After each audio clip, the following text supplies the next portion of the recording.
Assalamualaikum warahmatullahi wabarakatuh.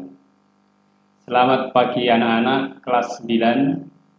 Selamat berjumpa lagi dengan Bapak Prayitno dalam mata pelajaran Seni Budaya kelas 9 tahun pelajaran 2020-2021. Selama pandemi COVID-19 ini, rasanya lama sekali anak-anak kita tidak berjumpa atau kita tidak bertatap muka. Maka harapan saya anak-anak tetap di rumah dalam keadaan sehat walafiat, tiada kurang suatu apapun. Anak-anak yang saya sayangi, pertemuan pertama mata pelajaran seni budaya ini pertama-tama akan kita awali dengan bab pertama, yaitu tentang karya seni lukis. Anak-anak yang saya sayangi, adapun tujuan pembelajaran pada saat ini yang kita pelajari yaitu karya seni lukis, yaitu satu, anak-anak harus mampu menganalisa sebuah karya seni lukis berdasarkan unsurnya, berdasarkan prinsip-prinsipnya, berdasarkan teknik dan prosedur karya seni lukis.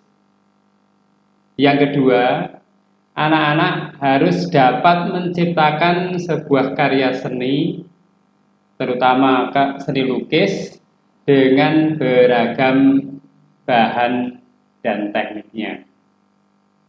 Anak-anak yang saya sayangi, sebelum kita memasuki melukis, seni lukis, baiklah anak-anak, marilah kita mengingat kembali apa yang sudah kalian terima pada saat kalian di kelas 8, yaitu mempelajari tentang unsur-unsur seni rupa, prinsip-prinsip seni, dan teknik melukis.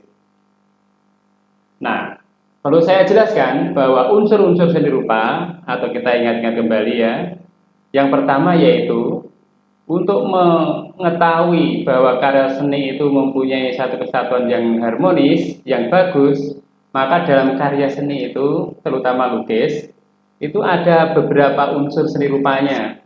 Yang pertama yaitu satu, titik. Yang kedua yaitu garis. Yang ketiga bidang. Keempat, bentuk. Kelima, warna. 6, tekstur. Dan 7, gelap terang. Dengan adanya unsur-unsur ini, apabila menyatu dari satu kesatuan, maka akan terjadi sebuah karya yang indah dan menarik. Nah, yang perlu kita ingat kembali, yang kedua yaitu tentang prinsip-prinsip dalam lukisan. A, yaitu kesatuan. Jadi sebuah karya itu harus ada kesatuannya. B, keseimbangan atau balance. C, iramanya. D, komposisinya. E, proporsi atau kesebandingan atau perbandingan antara bagian satu dengan yang lainnya. F, pusat perhatian. Jadi sebuah karya, misalnya pasar itu biasanya ada center of interest-nya atau titik pusat perhatian. G, keselarasan atau harmoni atau senada atau keserasian dan seterusnya. Kemudian H, gradasi. Gradasi ini bisa berupa warna, berupa cahaya ya. Dan yang terakhir yaitu penekanan atau kontras, atau orang sering menyebutnya yaitu bertolak belakang. Kemudian yang berikutnya yang perlu diingat kembali pada saat pelajaran di kelas 7 dan 8, bahwa teknik-teknik melukis itu ada bermacam-macam. Yang pertama yaitu teknik akuarel, kemudian 2 teknik plakat, 3 teknik pointillisme, yaitu menggambar dengan teknik titik-titik ya. Teknik spray atau biasa dikenal dengan airbrush ya, atau semprotan. Teknik tempera, Ini biasanya dibuat orang zaman dulu, yaitu di tembok-tembok dengan menggunakan kuning telur ya, dan pigmen warna. Kemudian teknik encaustic. Kemudian yang ketujuh, teknik cat minyak yang mungkin sering anak-anak lihat. Kemudian teknik kering, teknik basah, dan teknik campuran. Jadi ada beberapa teknik itu, mungkin nanti anak-anak bisa mencoba salah satunya. Baik anak-anak, dari 3 yang kita pelajari tadi, marilah atau kita ingat di kelas 8 dulu, marilah kita langsung masuk ke alur pembelajaran kita pada hari ini, yaitu berkarya seni lukis. Nah, setelah kita tahu apa itu unsur-unsur seni rupa, kemudian prinsip seni dan teknik melukisnya, maka dalam berkarya seni lukis, kita nanti yang akan kita pelajari yaitu tentang pengertian lukisan dan gaya lukisan, kemudian tema dalam berkarya seni lukis, kemudian alat, bahan, dan media lukis itu apa, serta teknik berkarya seni lukis. Nah, yang pertama, pengertian lukisan dan gaya lukisan. 1.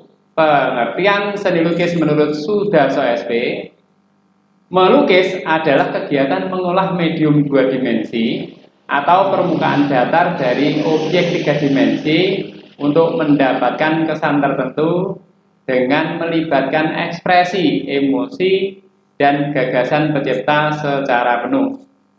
Nah, secara umum seni lukis adalah sebuah pengembangan dari menggambar yang memiliki keunikan atau ciri khas tersendiri didasarkan pada tema, corak atau gaya, kemudian teknik atau bahannya, dan bentuk karya seni tersebut. B.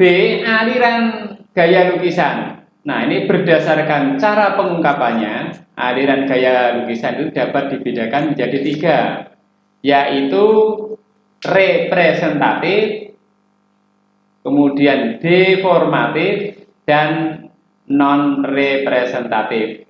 Nah, penjabarannya yaitu yang pertama yaitu representatif adalah perwujudan gaya seni rupa yang menggunakan keadaan nyata pada kehidupan masyarakat dan gaya alam atau alam nyata.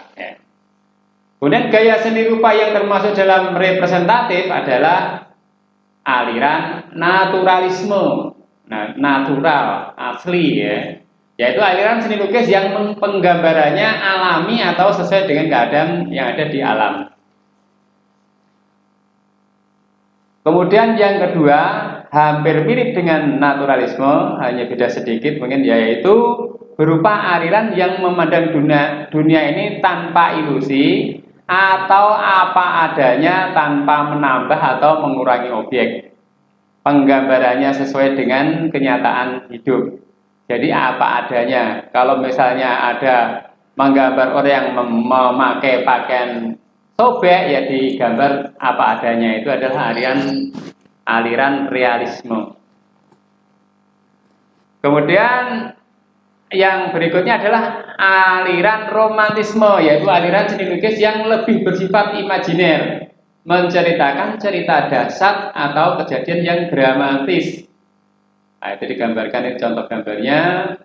Nah, itu contoh yang sering kita lihat itu, misalnya perang Diponegoro itu dibuat sedramatis mungkin gitu ya. Itu alirannya ada romantisme. Berikutnya aliran yang kedua yaitu deformatif, yaitu merupakan perubahan bentuk dari aslinya sehingga menghasilkan bentuk baru namun tidak meninggalkan bentuk dasar aslinya. Aliran yang tergolong dalam gaya deformatif ini adalah yang pertama yaitu aliran seni rupa ekspresionisme, yaitu aliran seni lukis yang penggambarannya sesuai dengan keadaan jiwa si perupa yang spontan, ya, yang bebas pada saat melihat objek karyanya. Perupa aliran ini adalah Kalau dari Indonesia itu Avandi ya. Kalau Barat itu yang terkenal ya negeri Barat itu yaitu Van Gogh itu dari Belanda. Berikutnya B ini aliran impresionisme, yaitu aliran seni rupa yang penggambarannya sesuai dengan kesan saat objek tersebut dilukis. Jadi kalau gambar itu seolah-olah tidak lengkap, namun penggambarannya sudah membentuk sebuah karya lukisan. Jadi misalnya perahu itu ya hanya kelihatan layar, air itu hanya kelihatan ya, walaupun hanya gelap terang itu, tapi seolah-olah airnya betul-betul sudah ada, gitu. Kesan-kesannya saja. C yaitu aliran seni lukis surrealisme, yaitu aliran seni lukis yang menyerupai bentuk-bentuk yang sering di dalam mimpi atau orang menyebut khayalan ya. Pelukisnya mengabaikan bentuk secara keseluruhan kemudian mengolah sedemikian rupa bagian tertentu objek untuk menghasilkan kesan tertentu. Jadi aliran surrealisme ini aliran yang betul-betul merupakan khayalan manusia. Berikutnya, kubisme yaitu aliran seni lukis yang penggambarannya berupa bidang segi empat atau bentuk dasarnya kubus seperti ini. Pelukis terkenalnya yaitu Pablo Picasso. Berikutnya, 3 yaitu non representatif adalah suatu bentuk yang sulit untuk dikenal. Bentuk dasar gaya ini sudah meninggalkan bentuk aslinya. Jadi kalau orang sering mengatakan yang bentuknya itu bentuk abstrak, sudah bisa dikenali. Ini maksudnya apa gambar ini? Ya, ini termasuk non representatif.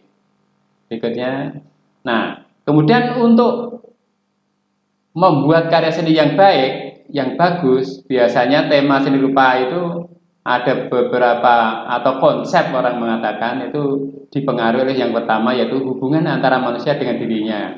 Jadi lukisan yang berupa karya objek dirinya sendiri. Yang kedua, hubungan antara manusia dengan manusia lain. Ya, menggambarkan orang lain, menggambarkan saudaranya, anaknya, orang tuanya, tetangganya dan seterusnya. Yang ketiga, hubungan antara manusia dengan alam sekitarnya. Jadi kalau kita melihat pemandangan alam, melihat pasar, melihat toko, melihat kota dan seterusnya. Yang keempat yaitu hubungan antara manusia dengan benda atau alam benda. Bisa dengan sepatu, bisa dengan tas, dengan sepeda ya, dan seterusnya, dengan mobil ya. Dan berikutnya yaitu hubungan antara manusia dengan aktivitasnya, dengan pekerjaannya. Misalnya kalau sukanya bersepeda, maka dia menggambarnya orang yang sedang bersepeda. Orang petani, ya gambarnya orang yang sedang membajak sawah misalnya. Pedagang, orang yang ada di pasar misalnya sedang berdagang dan seterusnya. Kemudian yang berikutnya hubungan antara manusia dengan alam khayal. Nah ini kadang-kadang yang berwujud impian tadi ya berupa khayal. Ya. Berikutnya, nah alat-alat atau bahan karya seni lukis yang pertama yaitu ya untuk melukis yang baik maka ini harus dipenuhi atau harus dimiliki oleh anak-anak. Yang pertama yaitu pensil. Nah biasanya pensil ini dekat dengan penghapus, ada pensil ada penghapus. Kemudian palet itu ada palet cat air, ada palet cat minyak, seperti itu. Yang berikutnya adalah kuas, ya kuas itu ada kuas cat air sendiri, kuas cat minyak juga sendiri. Kemudian ada pensil warna, ada krayon, ada pastel, ya. Kemudian ada kertas gambar, ada kanvas, kemudian ada pisau palet. Pisau palet itu biasanya yang digunakan untuk melukis. Ada cat air, ada cat minyak, ya, ada minyaknya cat ya, linoleum ya, dan seterusnya. Itu harus disiapkan untuk anak-anak dalam melukis. Berikutnya, nah jenis lukisan berdasarkan teknik dan bahan yang digunakan. Yang pertama yaitu mozaik, yaitu teknik menempel pecahan atau lempengan kaca yang berwarna-warni di dinding. Ya, kalau kita tuh dulu di TK atau di SD itu kolase itu ya, nempel-nempel kertas dan sebagainya itu masuk mozaik itu jenisnya. Hanya kalau mozaik itu biasanya ukuran besar, biasanya di tembok ya, atau dalam karya yang besar gitu ya. Kemudian lukisan kaca, yaitu pada zaman gotik ya. Kemudian lukisan cat minyak. jelas seperti uraian di atas tadi. Kalau cat minyak menggunakan kanvas, kemudian lukisan cat air menggunakan kertas sebagai bahan dan alatnya, ya, sebagai medianya, ya. Kemudian akrilik ini sejenis cat air, tetapi warnanya lebih cerah.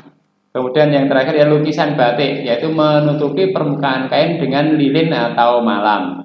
Berikutnya, nah kemudian langkah-langkah berkarya seni lukis, ya, yang pertama kita yaitu harus bisa memunculkan gagasan, atau orang sering menyebut konsep penciptaan sebuah karya, memunculkan gagasan. Kalau gagasannya tadi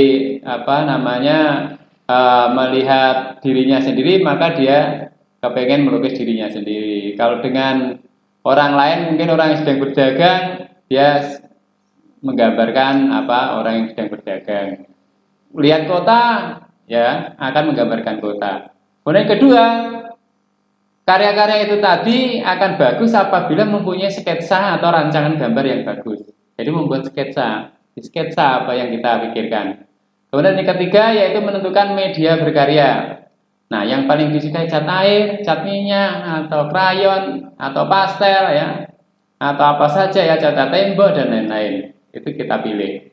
Yang keempat, menentukan tekniknya apa, ya, mau pointillisme, apa mau sapuan kuas, ya, apa pakai air brush atau disemprotkan, dan seterusnya. Dan yang terakhir yaitu mewarnai dengan menyempurnakan lukisan atau finishing karya. Demikian anak-anak yang perlu saya sampaikan. Kemudian tugasnya yang pertama yaitu buatlah analisa sebuah karya seni lukis yang kamu pilih. Satu karya saja, yaitu karya siapa, baik pelukis Indonesia maupun luar negeri, misalnya karya Van Gogh atau karya Avandi atau dan seterusnya, ya, berdasarkan unsur, prinsip, teknik, dan prosedur berkarya seni lukis. Yang kedua, lukislah di atas kertas gambar A3 sebuah karya bertemakan lukisan bebas. Jadi anak-anak, tugas pertama ini buatlah gambar bebas, ya, dengan teknik cat air atau krayon atau pastel. Demikian anak-anak yang perlu saya sampaikan pada pertemuan pertama ini. Semoga anak-anak puas, ya, dan saya mohon maaf apabila apa yang saya sampaikan masih kurang. Nanti bisa anak-anak pelajari sendiri, mungkin istilah-istilah apa yang tidak bisa diketahui bisa dicari di media lain, di koran, di majalah, di Google dan seterusnya. Demikian anak-anak, terima kasih. Akhir kata, wassalamualaikum warahmatullahi wabarakatuh.